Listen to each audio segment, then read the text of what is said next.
Hello everybody, this is Ryan from the Ontario Guitar Studio.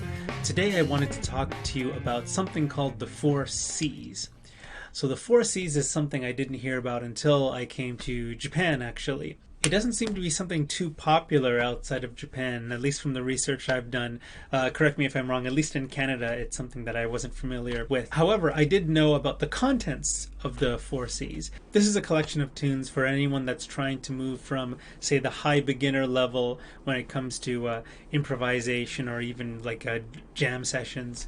And when you really learn the contents of these tunes, this could take you up to perhaps the high intermediate level. So I think this is something that's really worth putting some good effort into for your studies in terms of soloing and in terms of someone that probably is also interested in working their way into jazz music. What are the 4 C's? The 4 C's are 4 tunes that start with C. It's as simple as that. Some of the tunes you may already know. I'll show you that list right now.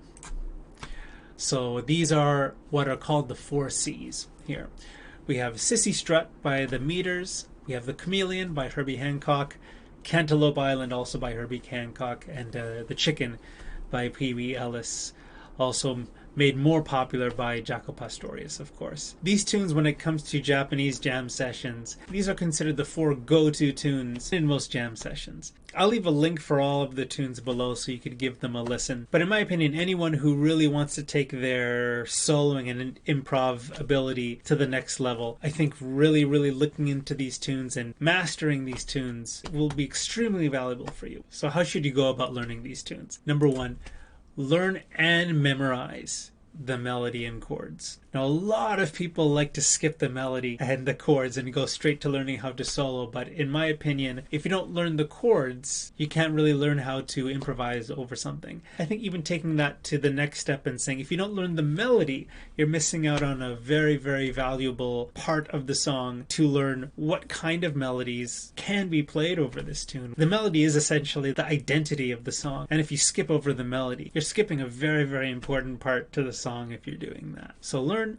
memorize the melody, learn, memorize the chords. That's step 1. And step 2, learn and memorize the scales needed. And there are tons of different scales you can use for these songs. But in terms of cracking the service, when it comes to scales and using scales for improv, I like to categorize scales in 3 different levels. And here's level 1. So level 1, minor pentatonic and major pentatonic. Minor pentatonic, I'm sure most guitar players are familiar with. Major pentatonic to some degree, yes, but I think minor pentatonic is something that seems to be under most guitar players' fingers. But also I highly recommend learning major pentatonic. So these 2 scales, really good base to start. Next, level 2 is a Mixolydian and Dorian. So these 2 scales just have a few extra notes to work with. Just like the scales before with each tune, learning what scales work in each situation. That'll give you a lot of information to solo with, and that might even be a good place to stop if you're just getting used to the Mixolydian scale. Once you have these scales under your fingers, there's what I like to feel are the level 3 scales, which is altered, Lydian, dominant, and diminished. So these scales are definitely spice or hot sauce or something like that. If you know how to use it properly, they sound really cool. But if you use them in not so skillful ways, they can sound quite literally like you don't know what you're doing. So in my opinion, work on level 1, level 2 first,